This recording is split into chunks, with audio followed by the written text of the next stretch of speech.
میدونم که خندوندن شما سخته، ولی ما تلاشمون رو میکنیم. آرزوی ما برای همه مردم ایران شادی و لبخنده.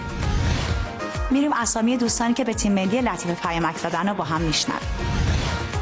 طاهر متوسل از تهران، نیما قیاسی از بابل، مریم عباسی از شیراز و رضا فولادی از تبریز، مهرداد پژوهش از اصفهان و پروانه جعفرزاده از قم،